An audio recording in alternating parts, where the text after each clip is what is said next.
मुख्यमंत्री भूपेश बघेल ने कहा है कि गोधन न्याय योजना के संचालन और निगरानी की पूरी जिम्मेदारी जिला कलेक्टर्स की होगी।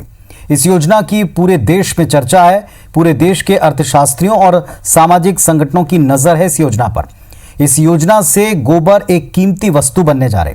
उन्होंने कहा, राज्य में पहले से संचालित समर्थन मूल्य में धान खरीदी, लघु वनोपज की खरीदी और तेंदुपत्ता संग्रहण का काम जिस कुशलता और व्यवस्थित ढंग से किया जा रहा है, आने वाले वक्त में ऐसी व्यवस्था गोबर खरीदी और इससे तैयार वर्मी कंपोस्ट की मार्केटिंग की भी करनी होगी।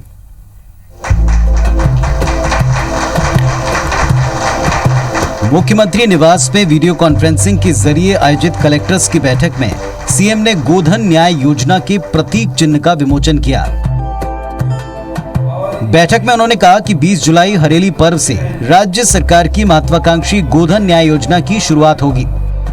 राज्य में पूरे हो चुके गौठानों में 20 जुलाई से अलग अलग दिन कार्यक्रम आयोजित होंगे। कार्यक्रम में राज्य सरकार के मंत्री, संसदीय सचिव, पंचायती राज संस्थाओं और नगरीय निकायों के जनप्रतिनिधि शामिल होंगे। मुख्यमंत्री ने जिला कलेक्टर से कहा कि गौठानों में जिले के प्रभारी मंत्री के अनुमोदन से गौठान समितियों का गठन कर उन्हें सक्रिय करें।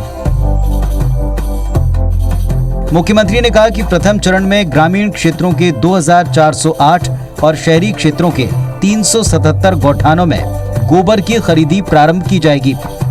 आने वाले समय में सभी गांवों में गोधन न्याय योजना प्रारंभ करने की मांग आएगी। इसीलिए चरणबद्ध रूप से सभी 11,630 ग्राम पंचायतों और फिर 20,000 गांवों में गौठान तैयार करने होंगे। मुख्यमंत्री ने कॉन्फ्रेंस में फसलों की गिरदावरी की तैयारियों, वृक्षारोपण अभियान की प्रगति, श्रमिकों के कौशल उन्नयन और उनके रोजगार की स्थिति, साथ ही क्वारंटाइन सेंटर्स पर रुके श्रमिकों के संबंधित विषयों की समीक्षा की।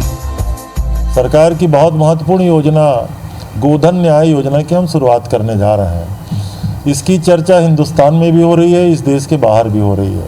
तो ये सारी जवाबदारी जिला प्रशासन के अधिकारियों के माध्यम से हम करेंगे। गौठान समिति इसमें मुख्य भूमिका अदा करेगा। सेल्फ हेल्प ग्रुप की महिलाओं को उससे हम लोग जोड़ेंगे। 2 रुपये किलो गोबर की खरीदी का काम उसी दिन से शुरू होगा। सीएम ने कहा कि हर गौठान समिति का सहकारी बैंक में अनिवार्य खाता खोला जाए। साथ ही गोबर बेचने वाले हर व्यक्ति का कार्ड बनाया जाए, जिसकी एक प्रति विक्रेता के पास और दूसरी प्रति गौठान समिति के पास रखी जाए। कार्ड पर गौठान के गोबर संग्रहणकर्ता के हस्ताक्षर कराए जाएं। उन्होंने कहा कि गौठानों में रुकने वाले पशुओं के गोबर पर चरवाहे का अधिकार होगा। उसे भी 2 रुपये प्रति किलो की दर पर खरीदा जाएगा। उन्होंने कहा कि छत्तीसगढ़ के गौठानों में बड़ी मात्रा में वर्मी कंपोस्ट का उत्पादन होगा। हालांकि इसके सबसे बड़े ग्राहक गांव के किसान ही होंगे।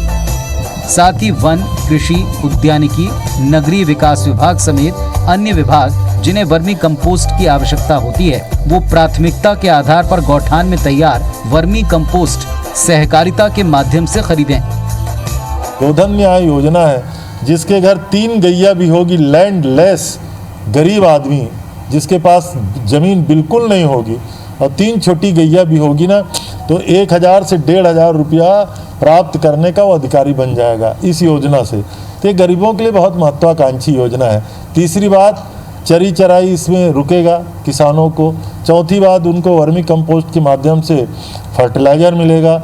और आखिरी बात, प्राइमरी सोसाइटी का बिजनेस भी बढ़ेगा।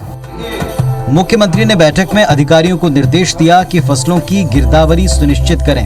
पटवारी खेत में अपनी उपस्थिति के साथ फोटो संबंधित राजस्व निरीक्षक और तहसीलदार के पास जमा कराएं। सौरभ सिंह परिहार, IBC 24, रायपुर।